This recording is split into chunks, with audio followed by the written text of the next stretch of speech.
something new in your life. But I want you to know that it has been an indicator that God is about to do something new. It's a telltale sign. God is letting you know that when you see a drought, it's a telltale sign that something new is about to come about. After the drought, God brings something new about. God is about to do something new in your life. Get your copy today at the New Life Fellowship Spot bookstore or on Amazon in paperback or hardback.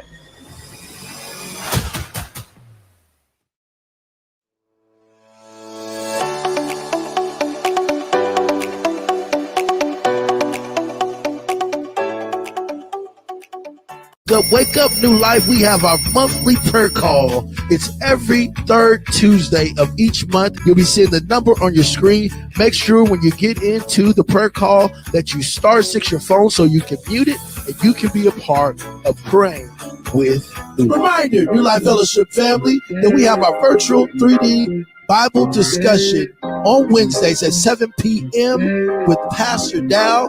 Make sure that you watch it on YouTube or on Facebook so you can go deeper in the Word of God. U-Turn, mark your calendars. We will be having our Bible Bowling Night at 6:30 p.m.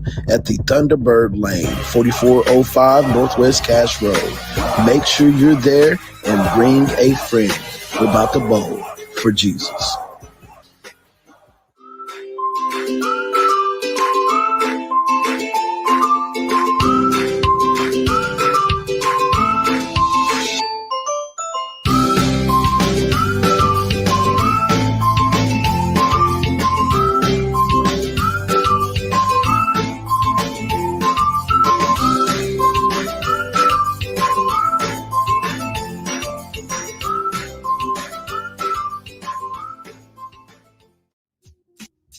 If you're new at New Life Fellowship Church and you have not attended the new members orientation, please scan the QR code to sign up.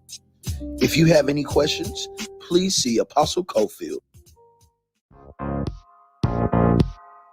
On October the 8th, we will be having a Pink Out Sunday. So go through your closets and pull out that pink and bring awareness to cancer. See ya October the 8th.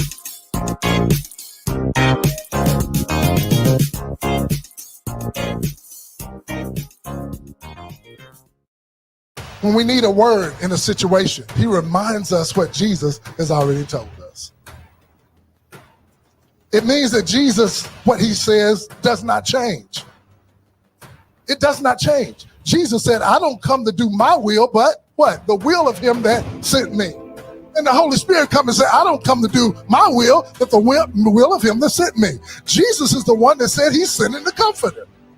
And there's somebody in here right now that's got something in their hand and they don't know what to do with it. They don't know how to utilize it. But God says today you're going to use what's exactly in your hand. Oh, in a situation where Moses now recognized what's in his hand, he doesn't really understand it. The thing that is interesting for me is that Moses just had a stick. David just had a slingshot. A slingshot. He is in us, and he is so intimately close to us that he remembers every conversation that we had with Jesus. He remembers when you get in your prayer closet and you begin to bow down and pray and the Lord begins to speak to you.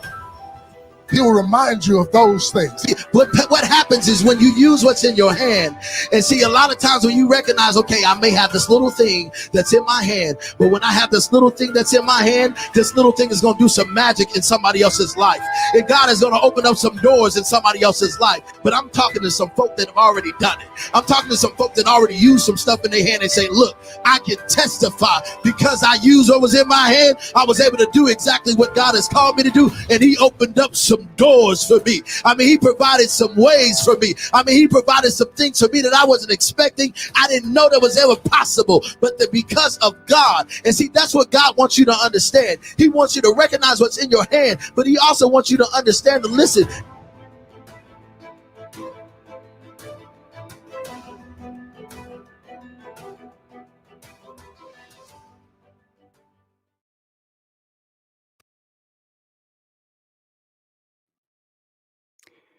Praise the Lord. Praise the Lord. This is the day that the Lord has made, and we shall rejoice and be glad in it. Welcome to our 3D Bible discussion. I'm your host, Dr. Robert F. Dowell. I'm so delighted that you are a part of tonight's discussion. We're glad that you're here. So, you know, it's customary, be sure that you do like and share so this can get in our algorithm and so that God can let others know, others may be aware of what's going to take place on the night.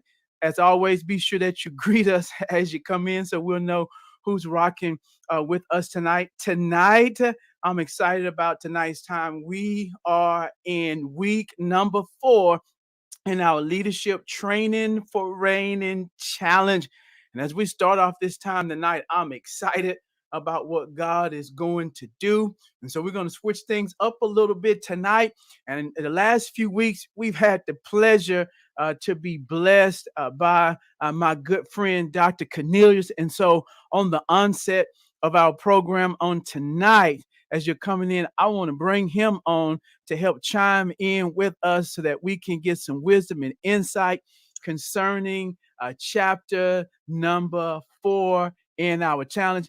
Good evening to you, Pastor Cornelius. We pray that you had a blessed day, and we're glad that you can be with us for tonight's Bible study.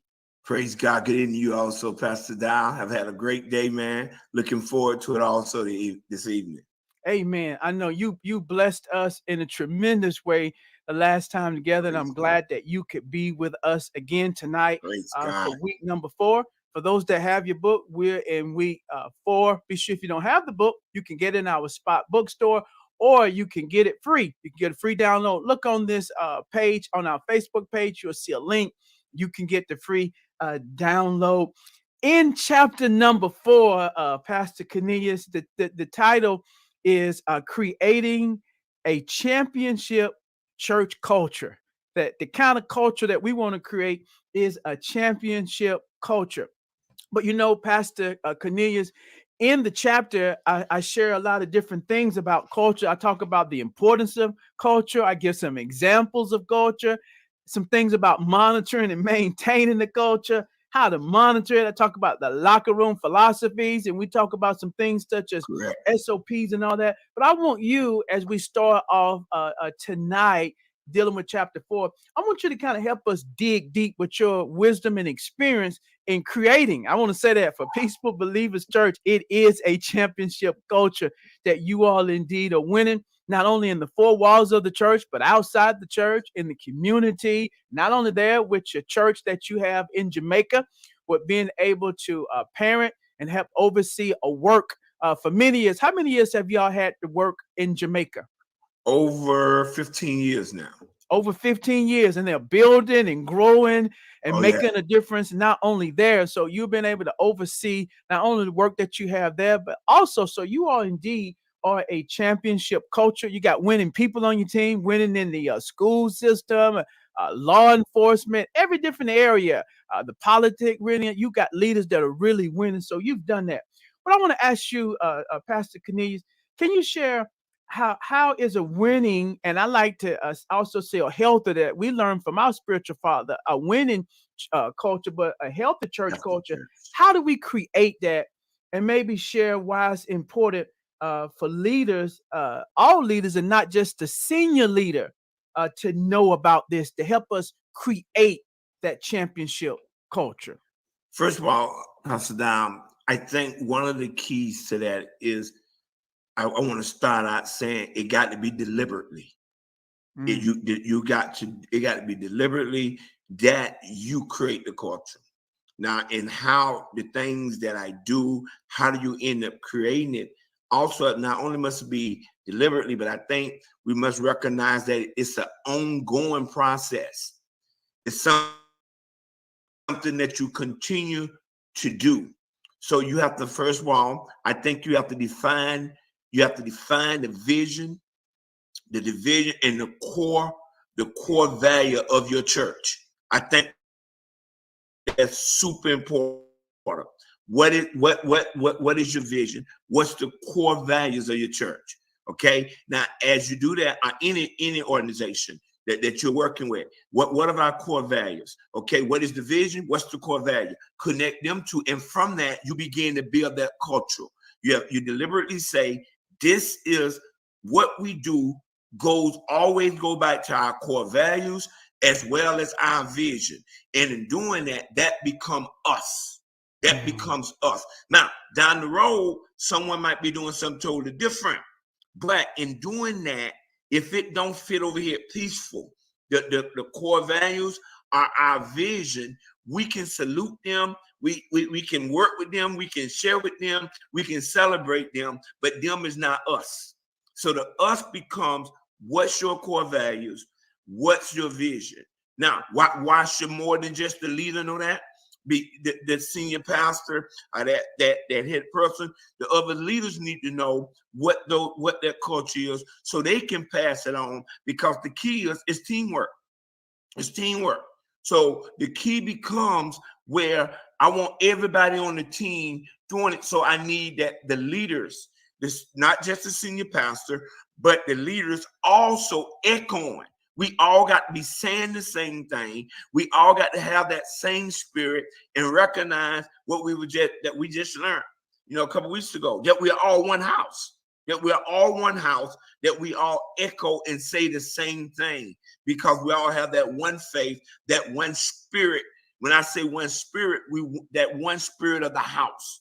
So this is how we flow. This is what we do. So when people pull up, and they look under the hood, what they see, because we driving a Mercedes, they see a Mercedes engine on the hood and not a Chevrolet. Because no matter where you pull us up at, where you uncover us, you see the same thing. That's why all of us got to be saying and doing the same thing. I like that. You said when they pull the hood up. Say that again, Pastor C. I love that. See, when they pull the hood up and we're driving a Mercedes, they ain't going to see a Chevrolet engine. Because the way we function, the way we move, that engine keep everything going. The way we function, the way we move is based upon our core values and our culture. See, so in other words, how our vehicle look on the outside is the way we look in when you get on the inside. So what you see now, but let me back up, because you asked that question, man. But I got to explain to you now. In the kitchen, though, I call it the kitchen ministry. In the kitchen ministry, plates are being dropped.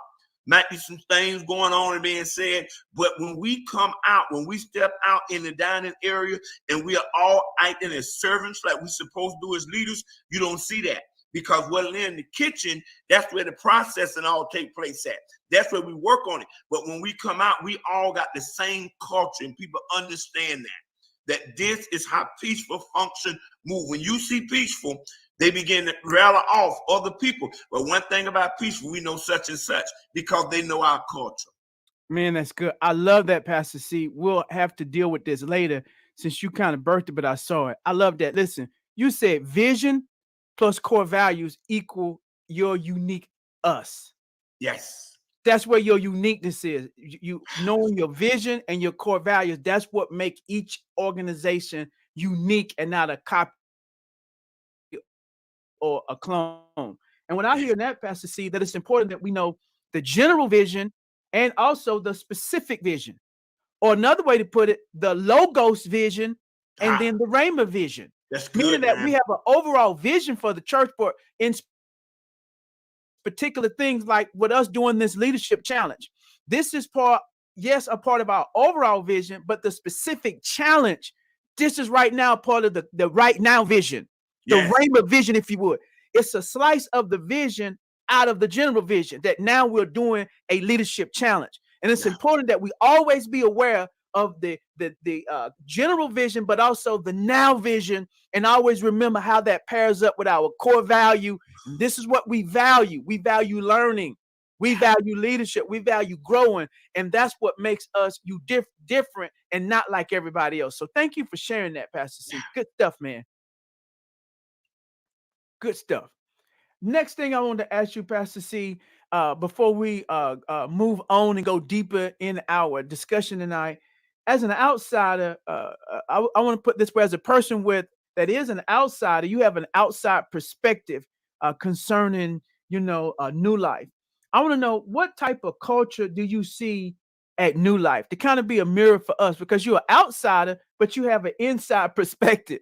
You're not a part of the house, but you've been around for the last, maybe 23 years, probably, right? That you've Yes. been in and out, you've seen us. And so what kind of be a mirror for us as leaders and for me, because, this is what we talk privately, and this is what we want to show them some behind the scene, is help us kind of be a sounding board. So what do you see as the culture of New Life? What sticks out before we close? I think you just dealt with one of the things that really stick out. Whenever you brought in what you just said, what I said in regards to the vision, and then you said the core value, you said how the challenge that you all are doing, this leadership challenge, is a part of that y'all core value, which is training. So the first thing that stick out, man, to me is training. What you're doing, the way you're doing this here, you're training. That's the culture that I often see. The training. Take, as you keep saying here now, come on, Pastor, let's go a little bit deeper. So that's what you do. That's what happened in New Life. Oh man, don't everybody train? Oh no, not at this level. No, not at this level. Not at this level. No, sir. No, sir. Some have gotten past that. See, this is not just, it's not entertainment for you, for New Life, but what it is, you say, we're going deeper than that. I want to train you how to take what you're hearing, and bring it in. Just a couple of days ago, Sunday service, I was just sharing with the people that the word of God says that when it was on Mount Carmel, the word of God says that what Elijah did, he told the people to come in closer. And what I got out of that, he was saying, lean in. And as our spiritual father always told us, it's about leaning in and not relying. Okay, so I'm not just going to go back, because you won't get rest that way. Reclining, you won't get rest, but you have to lean in. What's leaning in? When you leaning in, now it takes training, because you're going deeper. You're going deeper. So what you all do, what I think of when I think of New Life, you all are walking around. You know how they walk around with those detectors? The metal detectors. So what you all do, some people come to church, they don't bring metal detectors with us, because that's not offered. They don't dig no deeper. What I see when I think of New Life, somebody walking around with metal detectors, because what y'all saying, we got to go deeper. And what happens? That's the training. That's one of the things. The other thing I see from look is the love. The genuine love. Y'all emphasize that. You see it. That's the part of your culture. It ain't something you're just trying to make up because I come around and I'm company. It's something that flows anyway. See, so you ain't putting on the front. It's something that flows where y'all genuine. The fellowships that you all do, the bowling things that you all do, the spade game you all playing. All of these things, what that do, that kind of community cultivate love, because that's y'all culture. That's your culture. And you're reaching out. You're being a blessing to other people. So that shows love. And that church is there. That's in the church. And then lastly, I ain't got all day. I don't want to take up all the time. I know you got some others that's going to come in here. But another that I love is family. Family. That's another culture I can see within you all. Family. Yes, that, you have families within the family, but ultimate New Life is a church family, truly a church family that cares one about another. You say, well, we family. What you trying to say, Pastor? What you just trying to puff them up and say that there's no, I'm not saying there's no problems, because that's what shows your family. Because every family have stuff that they have to deal with. That's to show that is my brother. That's to show that is my sister. But I see family among y'all as part of the culture where y'all reach out one to another, and the family is in mind. Those are some of the things I see, man. Thank you for sharing that, Pastor C.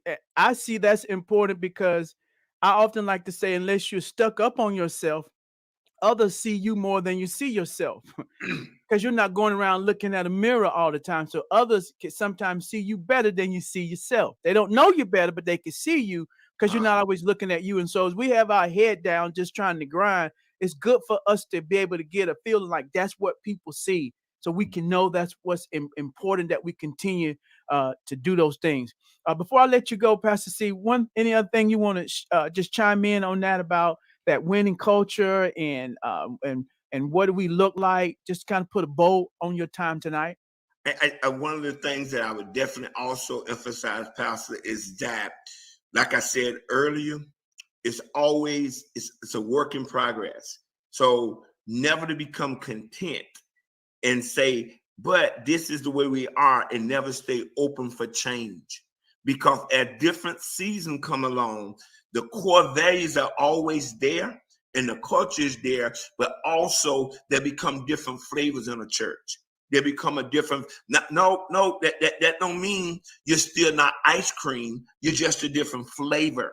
And it changes with different seasons. So some of the things you may have done in one season where people want to hold on to that, I think you miss some of your best if you're trying to always stick. But they say this is our culture. It is, but it's just a different flavor. It's a different vibe. That's the word not people use. It's a different vibe, but yet it still goes back to the vision of that house and the core values. So that's the thing I would share. And whatever you're doing, sometimes the flavors changes because of the season, but you always stick to what the vision is as well as the core values. Amen. Thank you, Pastor C. That's so good that different seasons change. We don't change, but seasons change. And so we still have the same core values, same vision, but it changes. Thanks for helping us tonight with these two questions. And you think about, you talk about our core values. One of our core values is teamwork, Pastor C. And we really believe in that teamwork as an apostolic house, meaning that it's not a one-man band. It's not a one-man show. And so having said that, I want to thank you. You all let Pastor C know tonight how you appreciate him being with us. Show him some love in the chat. Thank you, Pastor C. We look forward to you being with us on our next time together. Amen. We all show Pastor C some love and let him know we're glad that he was with us. And as you, Pastor C, alluded to, our core values, one of our core values is teamwork. And so what we're going to do tonight, we're going to actually do teamwork tonight. So what I'm going to do, I'm going to pass the baton tonight. Tonight, I'm going to pass the baton. And so as we pass the baton tonight, you're going to see some of our other leaders that's going to further take us deeper in this discussion tonight. And so again, thank you. As right now, we're going to pass the baton and let teamwork be in play as our other leaders continue this conversation.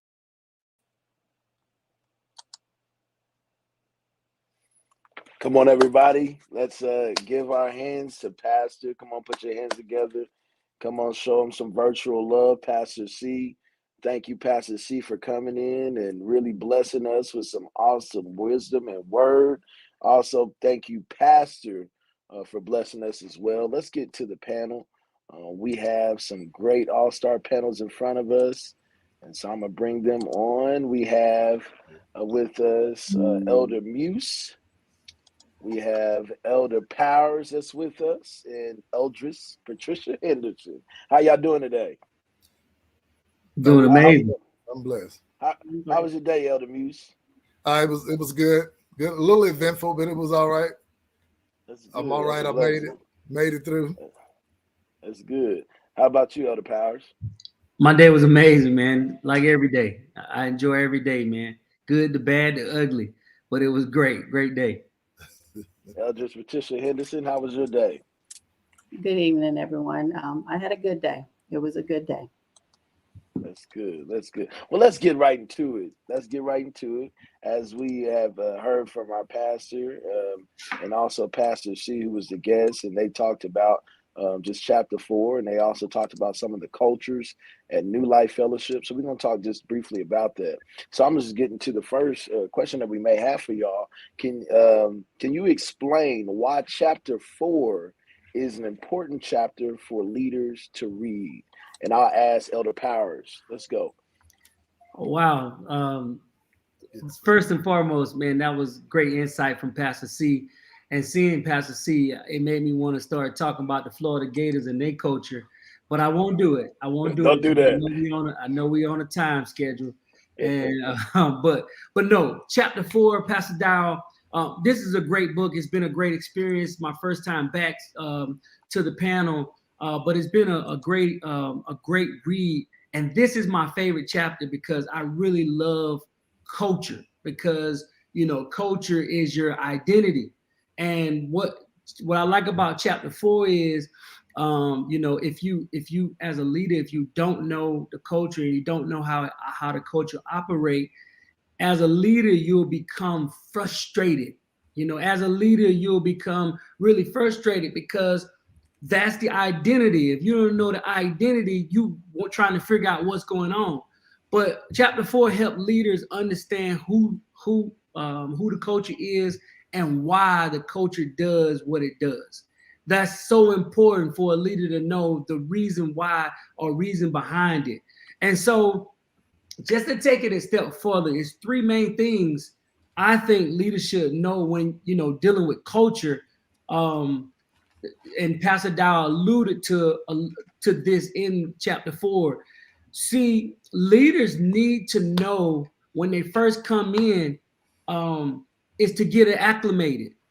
The first thing you need to do is be acclimated, because what leaders do, and I think an immature move is you come in, you want to make changes, you want to do something, you spotting out all the things that's wrong. But when you come in as a leader, you got to first get acclimated. Read the SOPs. You got to come in and find out how everything operates. You got to see how the culture communicate. You got to learn the vision. You got to, you know, they talked about the vision. You learn the leader's heart. You got to do all those things first, because if you come in and you try to change things, you can totally mess up the culture with one little small change.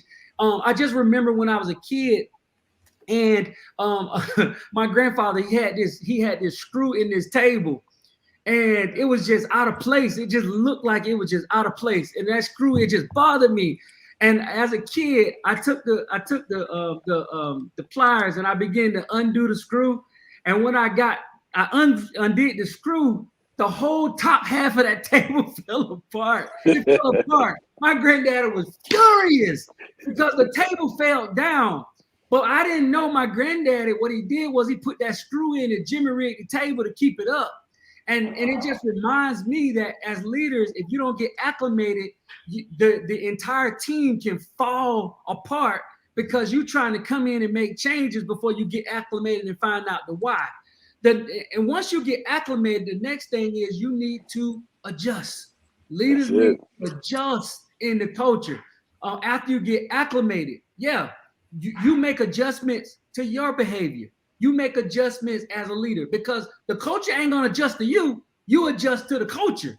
That's the way that works. People want you to come. People want the culture to adjust to you and appease you.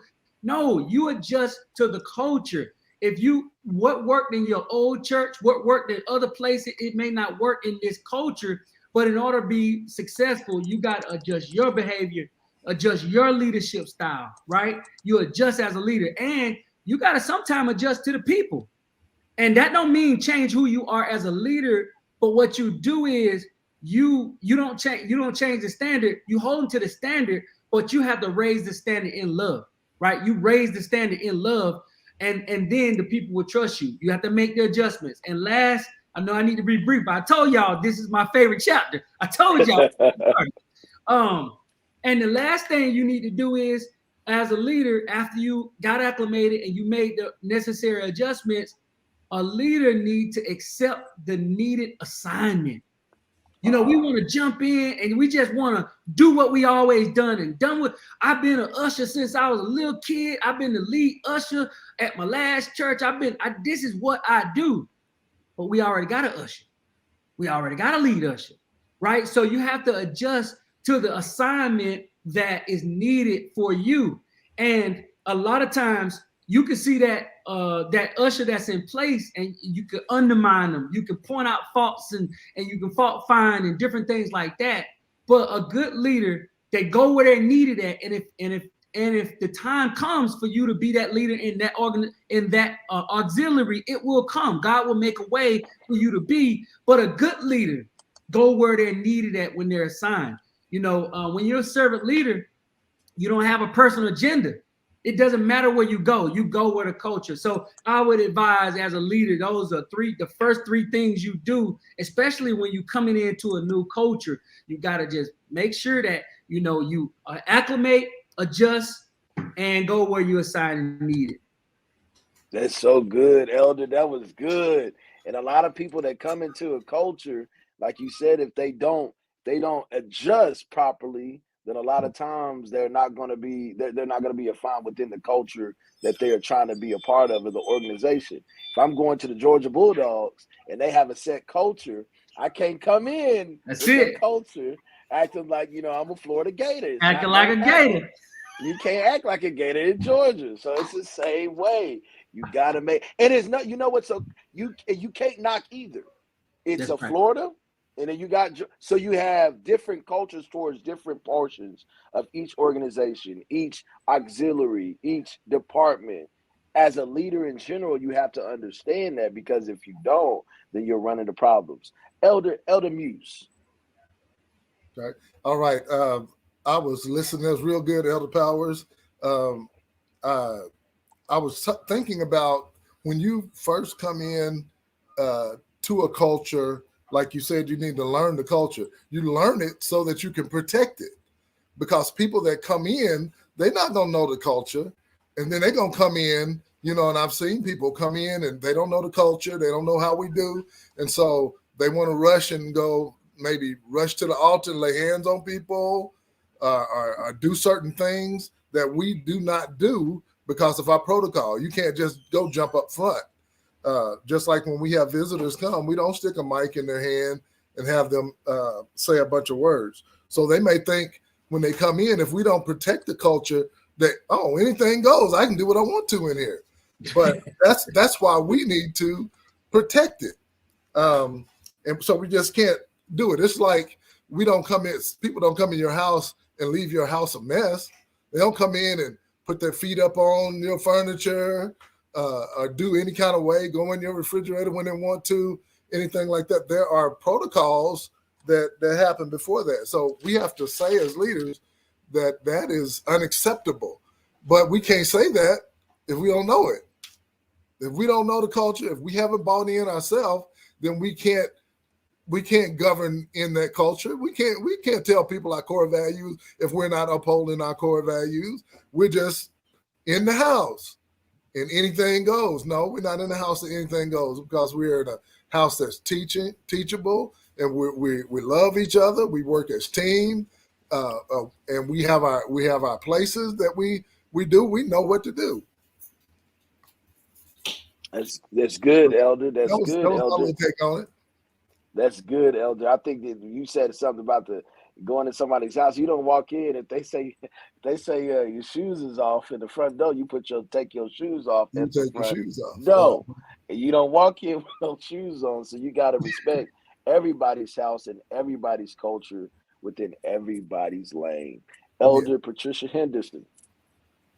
I think they don't about hit everything, but what I would say, when we're talking about chapter 4 and why it's important for the leaders to read this chapter, as Elder Power said, so far the whole book has been great. But first of all, knowing what the culture is, the first thing is critical to know your church culture, kind of like what Elder Muse just said. If you don't know the rules of engagement, you don't know the protocols, you don't know the process, you can cause some damage. You can go in and you can cause some damage. But also you need to embrace it. You need to embrace the culture.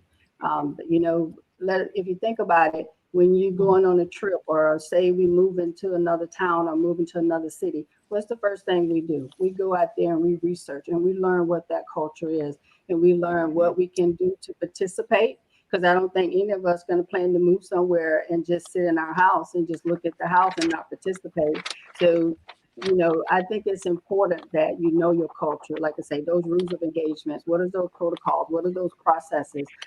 Because our goal is to protect and to move forward the vision of the house, the core values of the house. And we're not want to be the ones that come in and may hinder the culture and the flow of the ministry.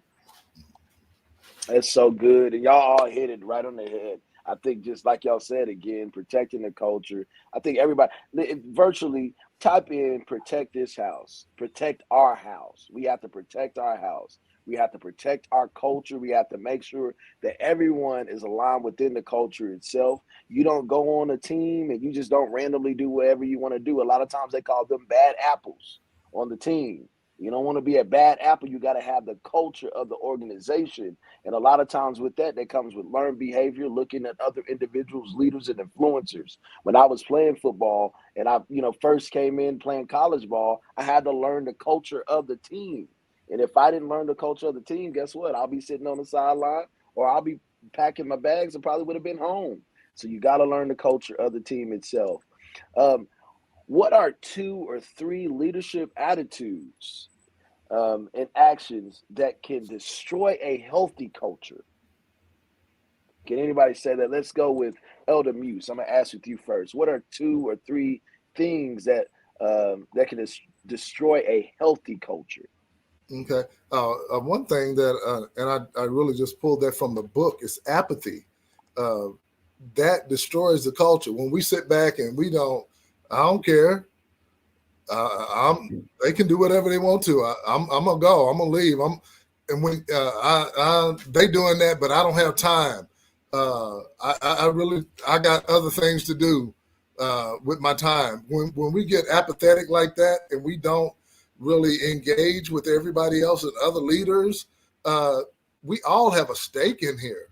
And when we work together, it flows. But when I stay home and don't participate because it's just not my cup of tea, that hurts the culture. It hurts the health of the church, because I'm not there. I'm not doing my part. There's some part that you play just by being there. You never know, but you have to let God use you in that. God have to tell you, hey, you never know.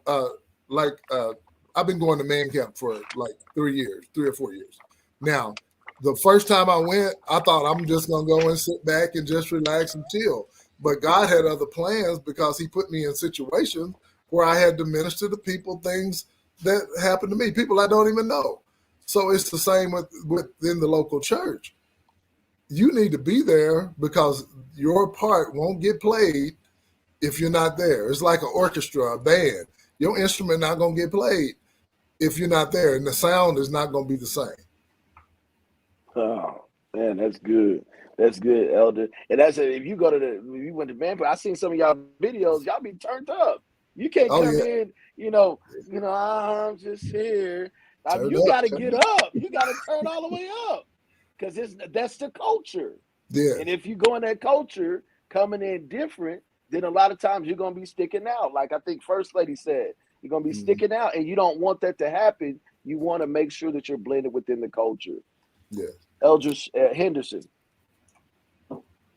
So I just want to talk about 2 actions as I thought about this question that can destroy a healthy culture. So I'm just going to go ahead and start with the first one. One thing that can definitely destroy a healthy culture, if we are operating in Triple E, if we have people that are constantly late.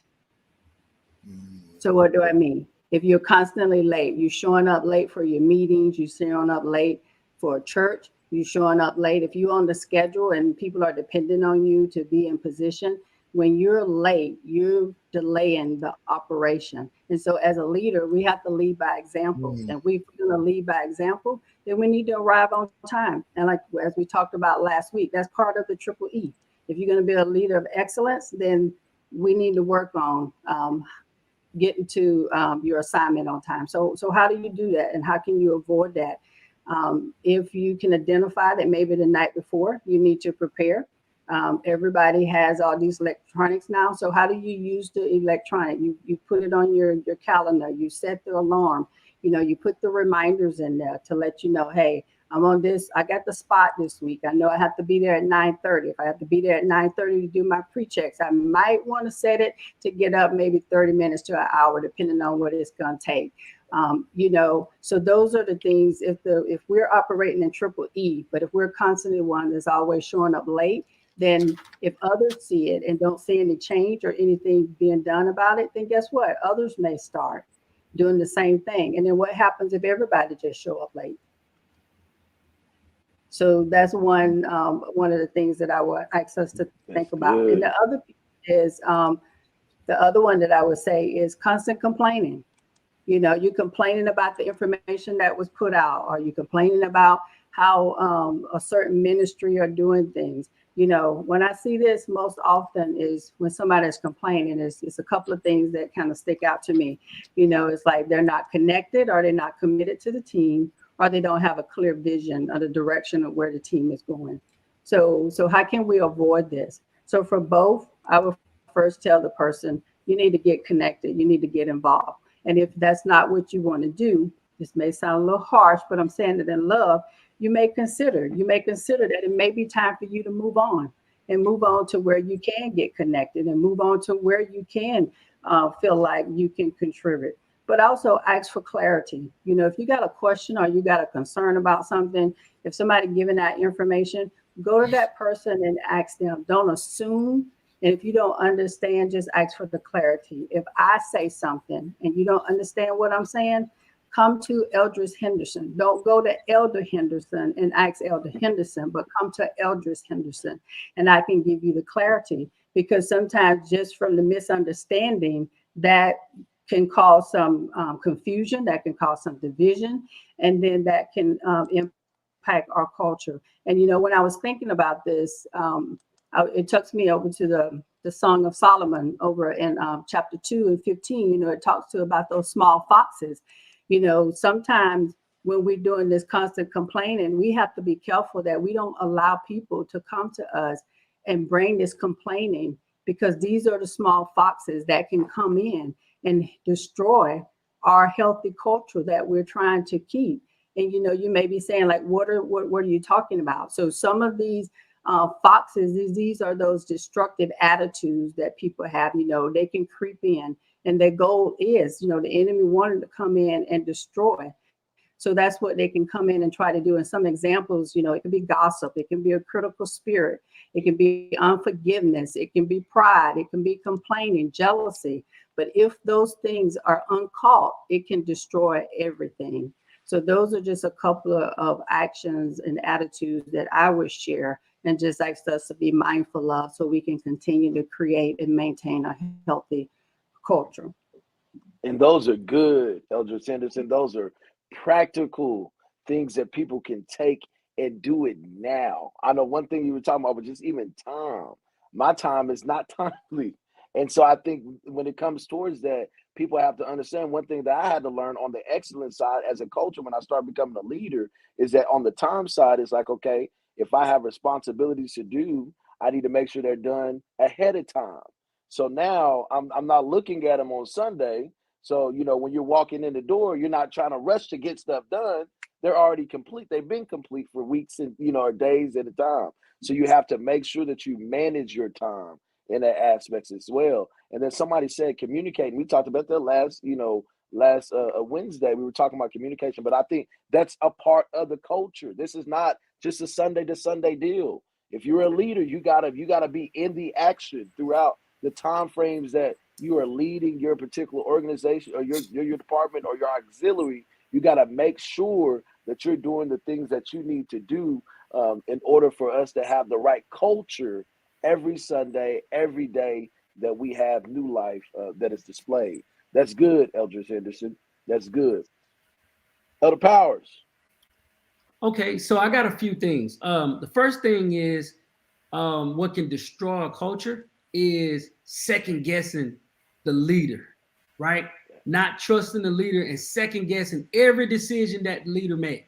I've seen leaders, man, you got the main leader, and then you have leaders that they want to do certain things their way, but they second guess every decision. Why we got the big screen, why we got lights, and why we having all these events, and why we got to get on Wednesday night, why we doing Wednesday night Bible study virtually. They second guess every decision that the leader is making. You cannot say that you connected to any vision, right? But you second guessing all the decisions.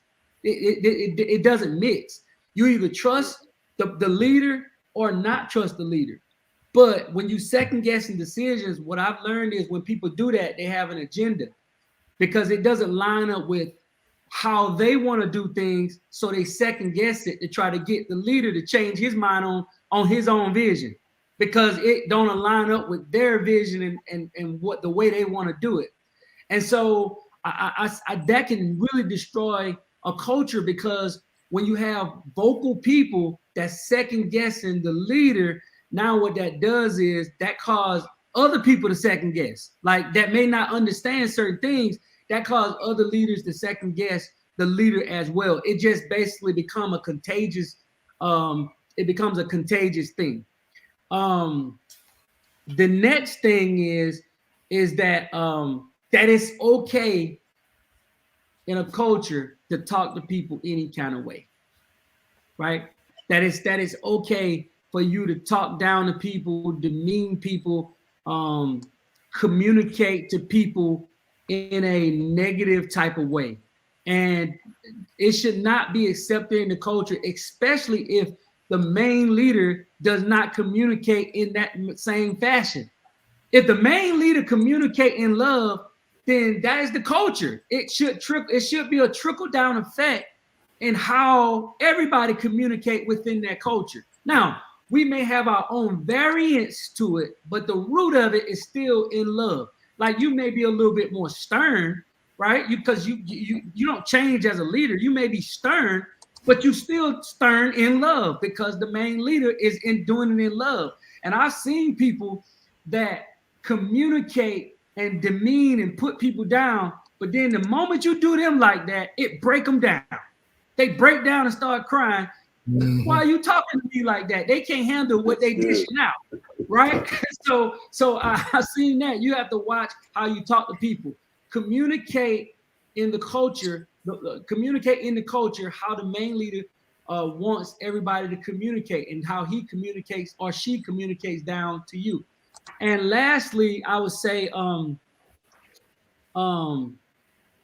that the attitude that people work for you. Man, nobody work for me. Ain't nobody on the praise team, on my praise team. It's not my praise team. I just have been given the honor to lead the praise team in this season of New Life Fellowship. That's it. My role is to lead the praise team the way, with the vision and the direction of our main leader, the way that he wants us to in this culture. That's it. They don't work for me. They're not on my praise team. No, I'm just carrying out the vision, right? From the visionary, right? But they don't work for anybody. And sometimes you can think that, and you can treat people as if they work for you. This is an all volunteer army, right? And it's volunteer. Nobody work for nobody, right? And we have to understand that. So we have to make sure we don't treat people like they work for us. And so to basically avoid those different things, treat people with love, and treat people how you want to be treated, and treat people how the main leader want that distributed within the culture.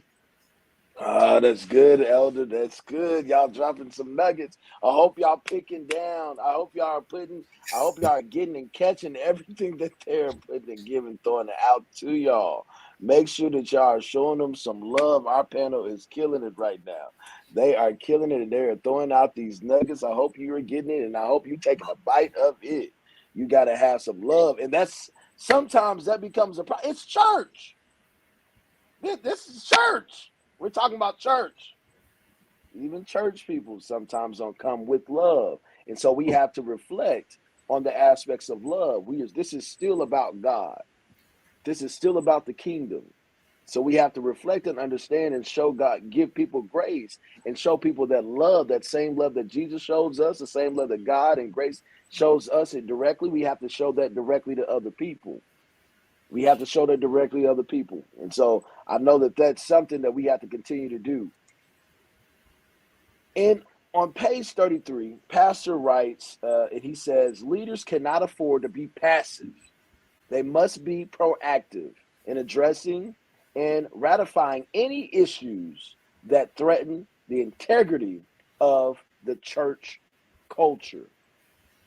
What are 2 or 3 practical things leaders can do to help maintain a winning culture in addition to prayer?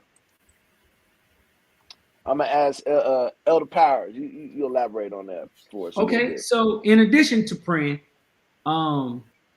so I've been a military policeman most of my adult life, right? And we had this saying that if you see something, you say something, right? That's our whole mantra. You see something, you say something. In a culture, you have to address issues ASAP, immediately. The reason being because everything that you don't address, that you allow to happen, you have just created a new standard. You have allowed that person to think or believe that in this culture, I can get away with it. This is acceptable, right? And we all, as leaders, have the responsibility because I'm not in everybody's circle, right? So I don't know what's happening in one circle opposed to another circle. So that's why it's so important when you're talking about culture, everybody has the same responsibility, right? Because if I go out to dinner or lunch with a whole bunch of guys and no women are there who would normally speak up and the guys don't say anything, they've allowed that new standard to creep in, right? So we basically did the culture a disservice by allowing somebody to come in and disrupt the culture. Now they believe that it's okay. And now what happens is that seed, it grows, and then they're gonna get more bolder, they're gonna get more boisterous, and then now things will get out of hand. Things will get out of hand in the culture. The next thing I'll say is we have to we have to be the example of the culture. Like, we have to be the example. We have to be the ones speaking the language in the culture. We have to be the ones attending the meetings, showing up to things that you busy. You got so many other things, but we still have to show up, right? Because when you attend events and you show up and you say, Pastor, I don't even really like hot dogs, and y'all got hot dogs and popcorn, and I'm allergic to popcorn. I don't even want to be there. It's not about the popcorn. It's not about the hot dog. It's not about the bouncy house. It's about you showing that you are connected and you are in alignment with the culture. Your presence alone have influence, right? Your presence alone have the influence. And so you have to make some sacrifices and do some things you just don't want to do. As a leader, that comes with the job application. The moment you stood up there and you got that red towel, and I know Pastor Cedar been in the church, he talked about the red towel, and Pastor talked about the red towel, and you carrying it. Look, that comes with the job description. You're gonna have to be at some events that you got a million other things to do. It's called sacrifice as a leader. You can't, as a leader, not show, because people are gonna be looking for your face. It's somebody, I don't care. It's gonna be at least one or two people that you influence that you don't even know gonna be looking. Why the music didn't come? It must have something wrong. Why he ain't here? And those things creep into a culture. So I think those are two things right there. And those are things that also can cause more problems. Absolutely. Because now it feels like you haven't bought in. And if you truly have not bought in, then that can seep into other problems. A lot of times in locker room situations with teams, you find that the common issue is in the locker room. If they have an issue amongst the team where you see kids fighting on the fields and things are happening through the court and everything is going chaotic in the game situation, a lot of times it happens in the locker room because people have not bought into culture, because people have not completely bought in general, because when it comes towards leaders are not stepping up and doing what is necessary and what is right, and going the extra mile and doing those sacrifices to make sure that the team is seeing their leader do it, so they will go behind them and do the exact same thing. It all goes as a trickle effect. And we got to make sure we are bought in people, not just in our jobs, but in the house of God. Tell somebody, I want somebody to write up on the virtual, say, I'm bought in. I'm bought in. I'm bought in. I'm bought in. You gotta be bought in. And speaking of that, Pastor Jacoby, I hope I don't jump into anybody else's thing, but when you say it bought in, it's really about taking ownership, right? When you seeing something that's messed up, you taking ownership. Like, so I may not have caused the problem, right? but I feel like it's my responsibility to fix it. When there's a problem that's going on in New Life, it probably has nothing to do with me, right? But it does have everything to do with me because I accepted the leadership role. There may be somebody that's having problems and they might say, Elder Powers, can you come in here and sit in this meeting just to be a witness? Man, my kids outside, bro. My wife waiting on me. But hey, baby, give me about 10 minutes or go to the house. I'm gonna go ahead. I got to deal with this because if you don't deal with it, right, it's something you're gonna have to deal on the back end. So you have to really buy in and take ownership with everything, even the things that has nothing to do with you. But as a leader, everything has to do with you. That's so good. That's so good. Eldridge Henderson. So what I would add, two practical things leaders can do to help maintain a winning culture. I'm going to always start off with communication. You got to have them keep that open communication. Whether you're communicating to your team, whether you're communicating to other leaders or to a pastor. But as part of that communication, you also have to make sure when someone brings you a concern, or like Elder Powers was talking about, if you identify an issue, you need to do a quick follow-up.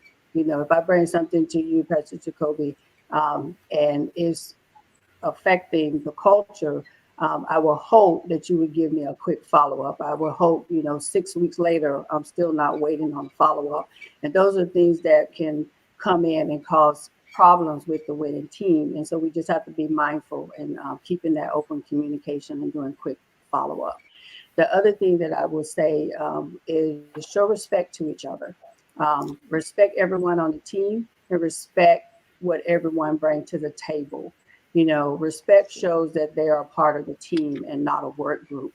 So what do I mean? The work group are members and they're independent from one another and they have individual accountability. But on the other hand, a team are team members who share a mutual accountability and they work closely together to solve a problem. So in the culture, we are a team. We are not a work group, but we are a team. And we have a mutual accountability. We have a mutual responsibility. And so that's what I would just encourage us is to show respect to one another. Don't minimize someone's gift. Don't minimize where someone is in their journey or where they're at in the process. Or, if they may be new coming into the group or the culture, don't minimize that. But get to know them, engage them, and know who labor among you so you know how you can make them a part of your team. And together, we can be accountable to having a winning culture. That's good. They're not, you said there, make sure everyone's a part of the team and not a work group. I think that hit home right already. Understanding everybody from someone that just got a responsibility of just turning the lights on every day and smiling and saying, hey, thank you for coming to New Life Fellowship, to a person that is doing, that's on the stage with the microphone singing every Sunday, to someone that's dancing every Sunday. You are all a part of the team, not a work group. This is a team effort. That thing, like you would think of just in general, in football, you need 11 guys on offense, 11 guys on defense. They got to be doing the same thing and on the same page. If somebody's off, guess what? It's maybe a touchdown because somebody's out of place. And we can't afford no one to be out of place in this season and in this time. Everybody's got to be in place and everybody's got to be ready for the team itself. Elder Muse. Okay, I think they didn't leave a lot of meat on that bone. I think Elder Powers is in my notes. As I wrote here that leaders have to address individuals immediately when there's negativity. And when they see negative behavior, they have to speak up. They have to stand up.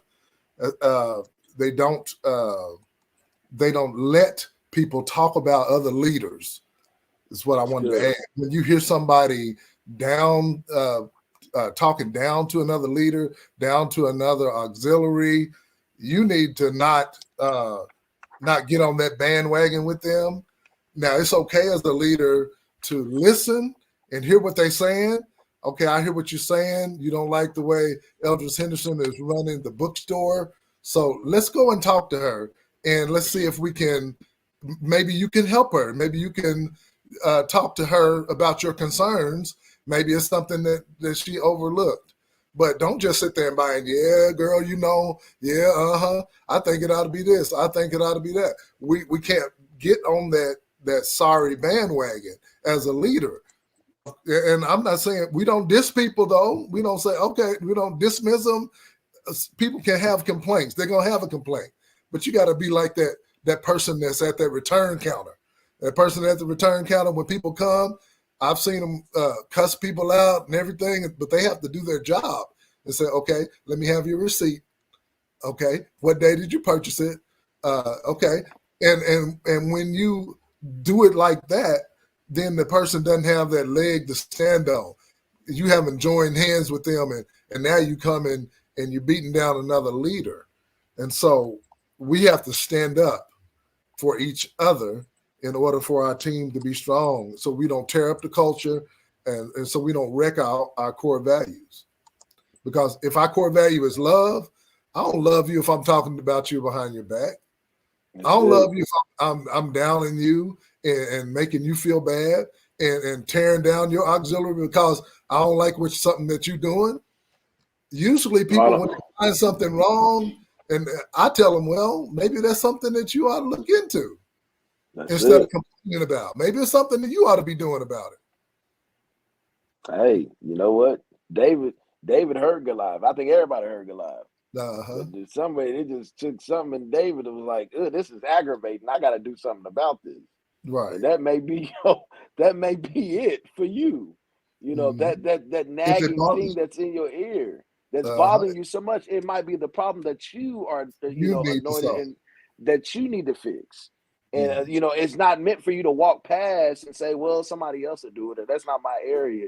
If you notice it, you have to give the intention, and you have to actually do it. Make sure that you take it. And if it's out of your area, go to that leader and say, hey, I see this is a issue, or I see that this is a crease or something that may a problem. That leader may, can be humble enough to say, you know what, I didn't have any, solution directly towards that, but I think that's a good solution. You never know. But, you can't go, starting with the talking behind the back and all the extra stuff. We got to make sure that we're bringing it with love. And speaking on love is one of the core values that we have that is listed on page 36 and 37. Can you share why it's important for the church leaders to buy into these core values? I'm going to ask you just to pick one core value. I know love is one of them, but there's multiple of core values that we have. But can you just share with us why it's important for leaders to buy into the core value that you've actually picked? And then can you also share what it looks like to buy into this core value on the practical level? I'm going to ask Eldris Henderson to go with us first. So the core value that I chose is training. As leaders and members, we all need proper training to grow in our roles, to take on those crucial responsibilities for the growth of our ministry. Leaders of a team, they have a great impact on the results and the effectiveness of the people that they lead. So, for example, the leader needs to be trained in order to model the good leadership. If the leader is not effective, then the followers and their results are most likely going to be hindered. As we talked in the past, just like with technology, things change. And if you're not constantly staying up to date with the change, then your ministry is or your area of ministry is going to be left behind. So training for me is very important. In my workforce, I'm a registered nurse. So healthcare has changed. I've been a nurse in almost 30 years. And from 1993 to where I'm at today, healthcare has changed. And if I didn't constantly go to training and constantly stay up on my training and get my education, I would be left way behind. And I probably wouldn't have a license because I wouldn't be an effective nurse. And many of you be like, I don't want her taking care of me. If the last time she had some training was when she got her license in 1993. So it's very important. So what are some practical things? So practical things is you need to attend and participate in the training that is offered at the church. Yes, it's going to require sacrifice. Yes, you're going to have to give up some things, but if you want to continue to go to that next level and you want to be the leader that lead by example, you're going to have to attend, not only attend, but you need to participate. And anytime we go to any type of training, don't just go to learn to say, I checked the box, but you need to take those new skills and you need to apply them. Apply that training that you learned. And just don't be selfish with it and apply what you learn, but develop a training plan for your area of ministry. And what I mean is what you learn, share it with someone else so they can help that ministry continue to grow. And then promote the training. If you seeing where there's some leaders that may not be attending training, just call them and reach out to them and say, hey, I noticed that you haven't been to these last couple of trainings that pastors often, or you haven't participated in this. Just encourage them and promote. And that may be what they need. They may need that little push so they can get connected. And the goal is we all want everyone to strive in excellence. And the only way we do that, we have to continue to grow. You know, like as First Lady shared with us months ago, we got to shift and we got to have a growth mindset. And anytime you're looking at something grow, you got to water it. You got to put some fertilizer on it in order for it. And that's where the training comes in. So those are some of the things that I would share. That's really good. That's good, Elders. You know, leaders have to train, like you said, and then also even, you know, and I wrote this down, even training requires change. If you have not changed some of the trainings that you have been training since 1995, that is an issue.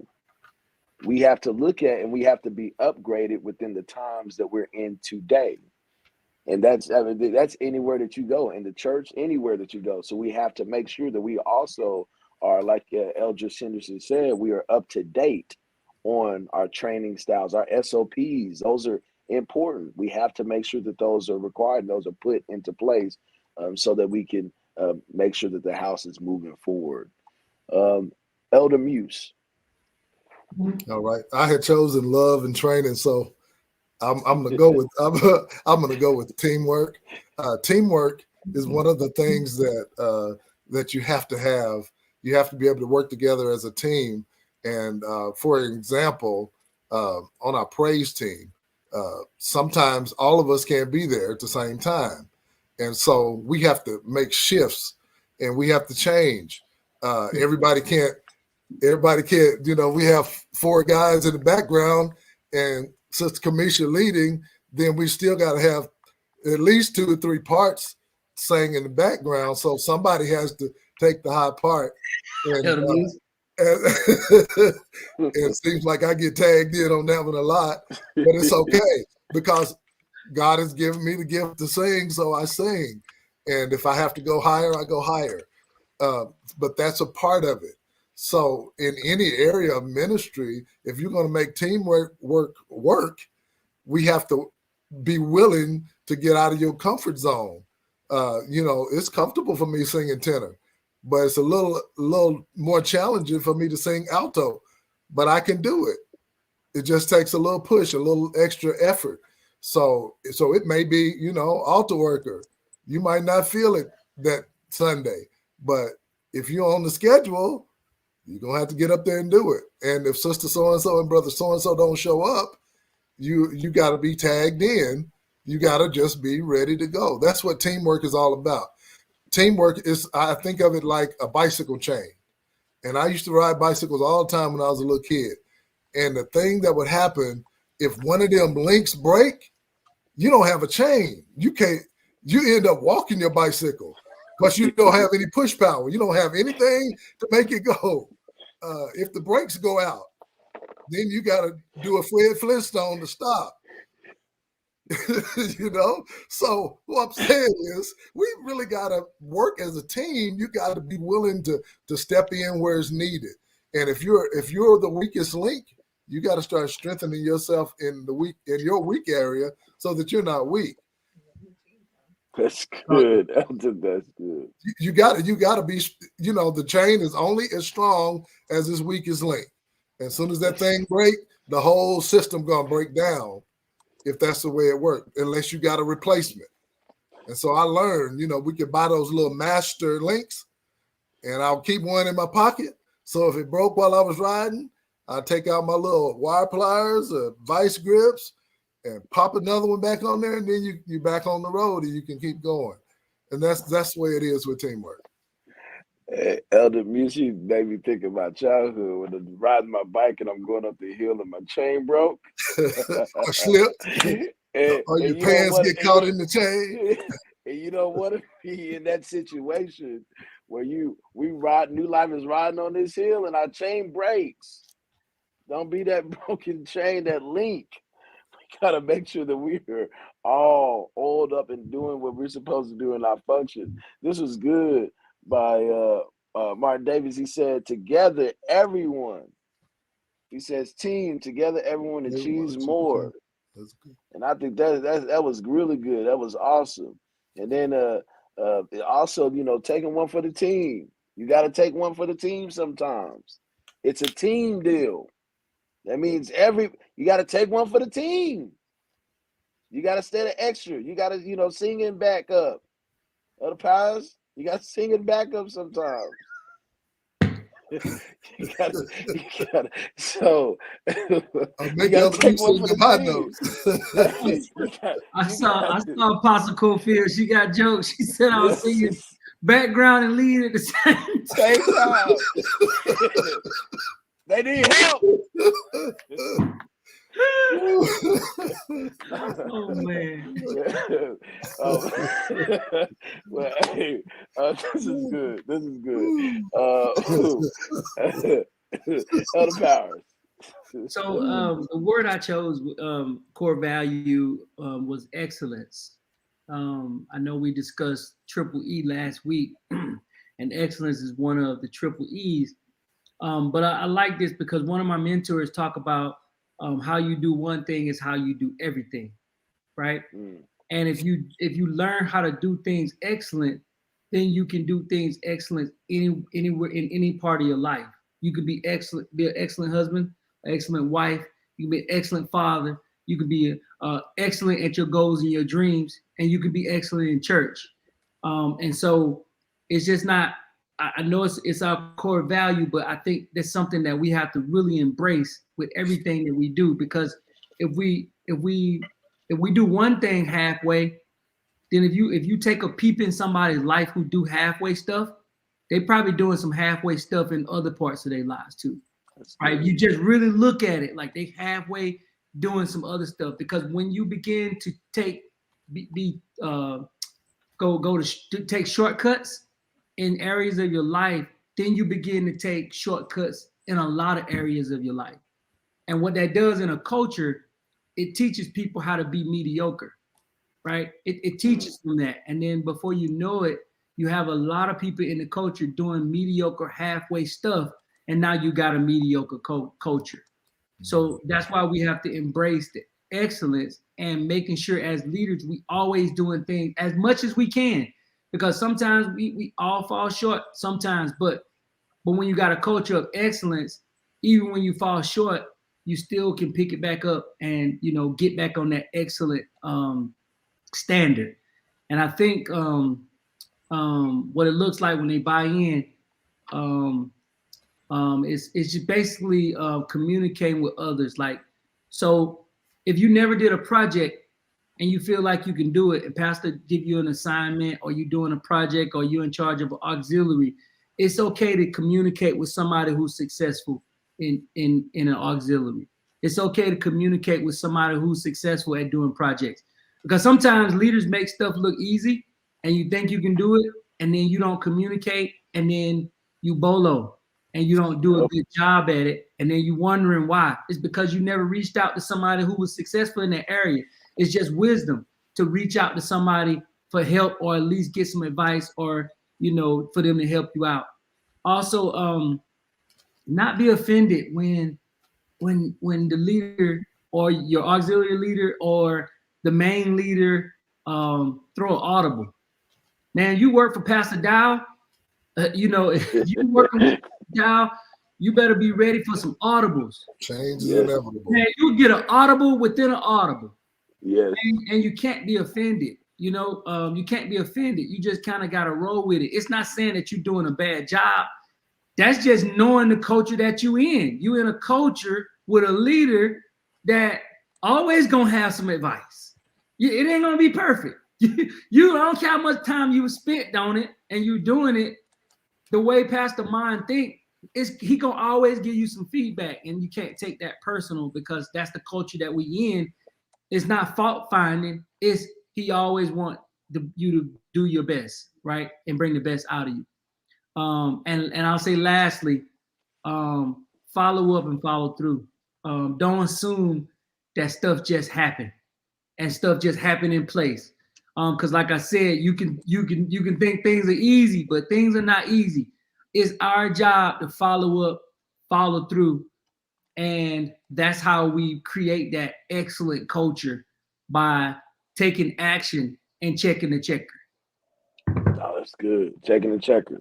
I like that. That's good. That was real good. On page 37, Pastor writes, to cultivate a championship culture, it is crucial for all leaders to know and embrace the vision of their local church. What are 2 or 3 things that can make it difficult for ministers and leaders to buy into the versions of their local church? And then also, can you briefly explain how to overcome these hindrances? I'm going to ask Eldris. Did you go first? I'm going to ask Elder Muse. You ain't went first. Elder Muse, you go first. Okay. First of all, and we've said it over and over, but the leaders must buy into the vision. And what makes it difficult is not knowing it themselves.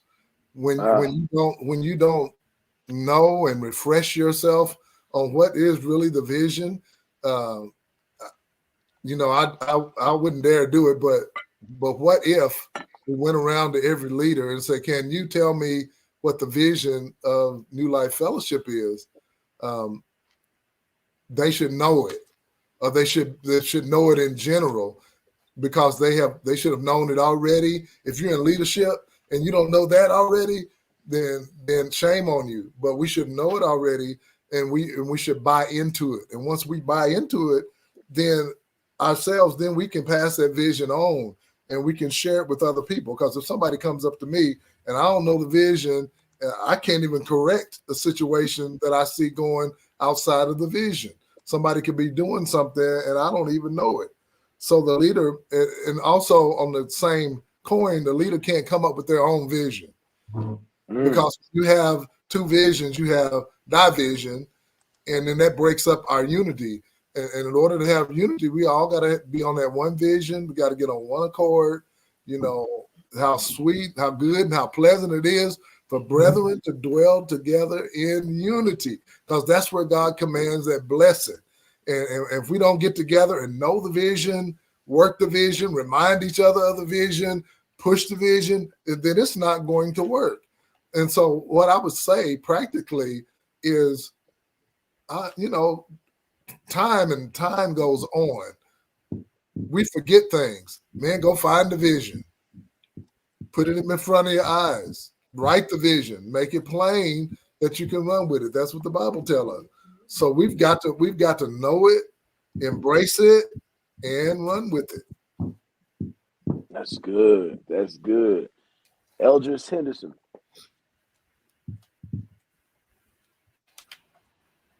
So since Elder Muse took one of mine, I'll just with the one I have, the other one I have is what sometimes people do is try to bring the vision from their previous ministry into the current ministry. And that's a way that they don't buy in, because they're still holding on to the past.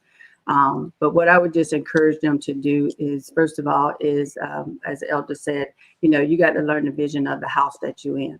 And once you learn the vision of the house, you need to submit to the vision.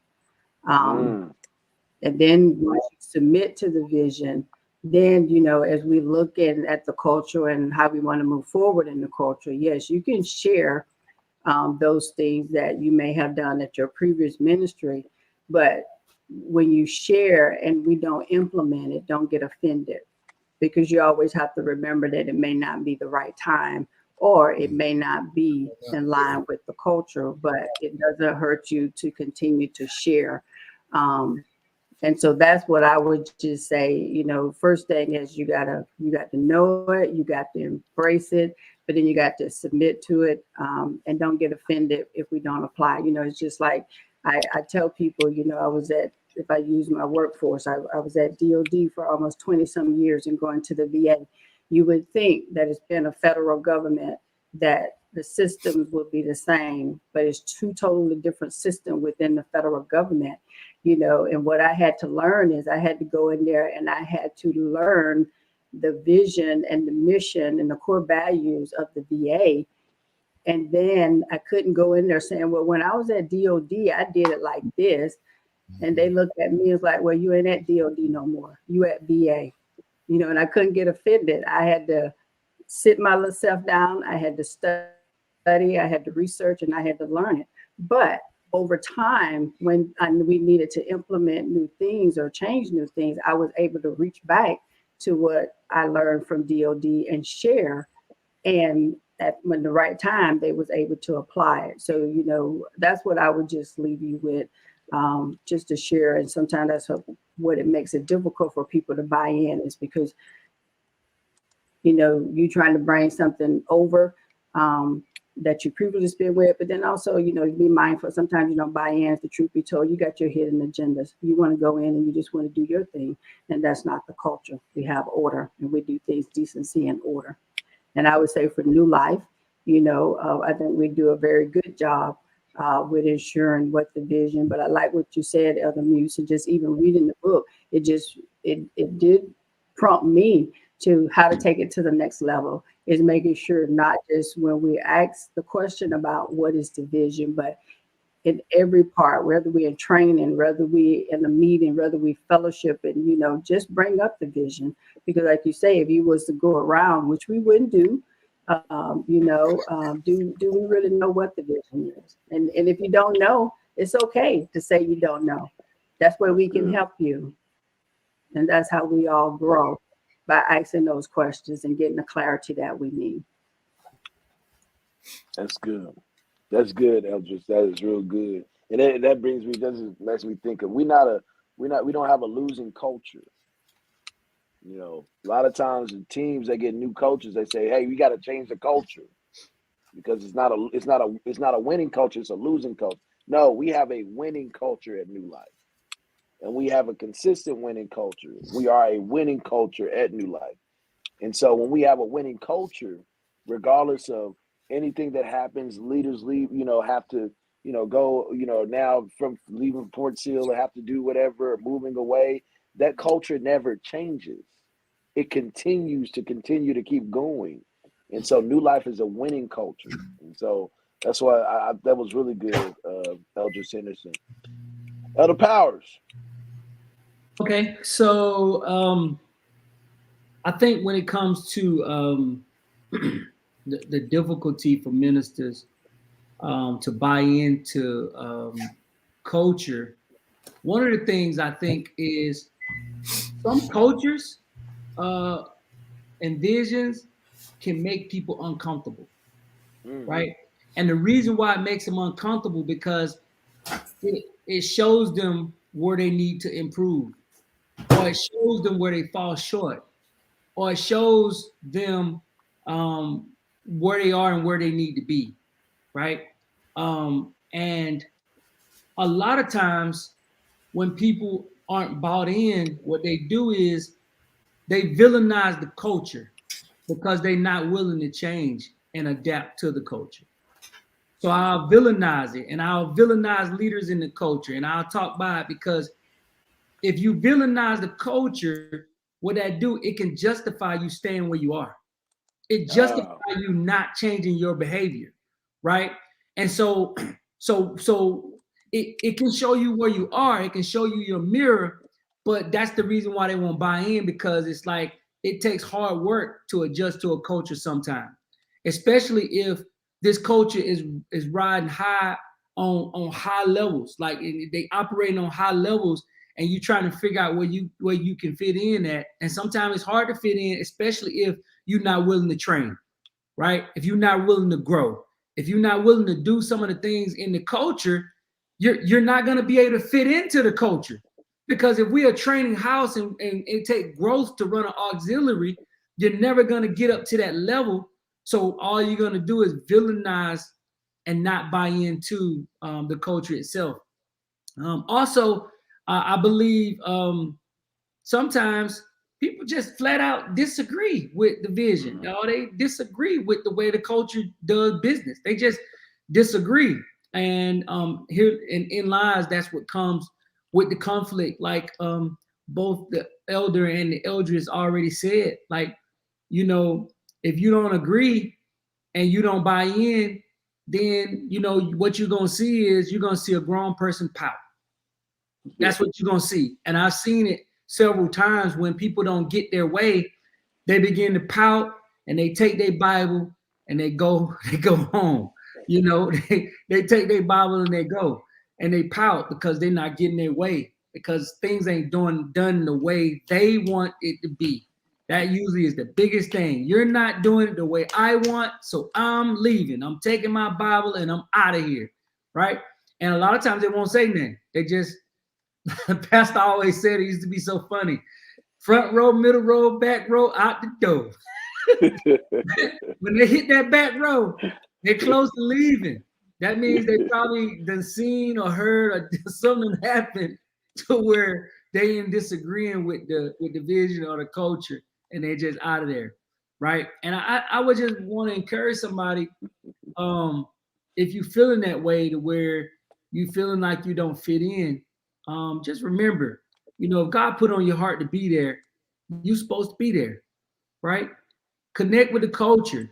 And as hard as it is sometimes to sacrifice and get training, you might not like school. Man, I'm a person, I do not like school. I never liked it. I didn't like it in elementary, middle, high school, college. I didn't like it, but I knew it was necessary for my growth and enhancement, just as a leader, just as a person, and I did it. But just connect to the vision. God knew when you came to New Life, he knew your strengths and weaknesses, and he already knew all the culture and the vision that Pastor Dow had. And maybe, could it be, where you weak at is where you need to be pushed at. Oh, that's good. Where you weak at, that's where you need to be elevated at, right? And so the things that you don't want to do in this culture is probably what you need to push you to your next level. That's what you need. So if you find yourself in that predicament to where you feel like, man, this is just too much, and no, it's just enough to get you to your next level. You're in the right place. That's good. That is good. That was so good. Prophetess Williams put that you don't want to be the person walking down the aisle because you don't feel with the culture, so you trying to tiptoe out with your finger up. You know, I see y'all in a bit. You know what? Let's not be those people at all, because there's always a place for you at New Life Fellowship. This has been awesome. I have been blessed today. This has been a blessed discussion, and so much wisdom, so many nuggets. If you have been blessed today, come on, virtual community, family, come on, just type in and tell the panel how much you appreciate them. Tell Elder Muse, thank you. Tell Eldris Henderson, thank you. Tell Elder Powers, thank you. This was awesome. This was awesome. This was awesome. Before we go, I'm going to ask, does anyone have anything else that they would like to say in discussion of chapter 4? It was good in talking about culture. I'm really familiar with culture because I understand it, because I've been on a lot of teams, and I understand that culture can be a problem if you don't have it correctly. Is there anybody? I'm going to ask Eldris Henderson, do you have any final words?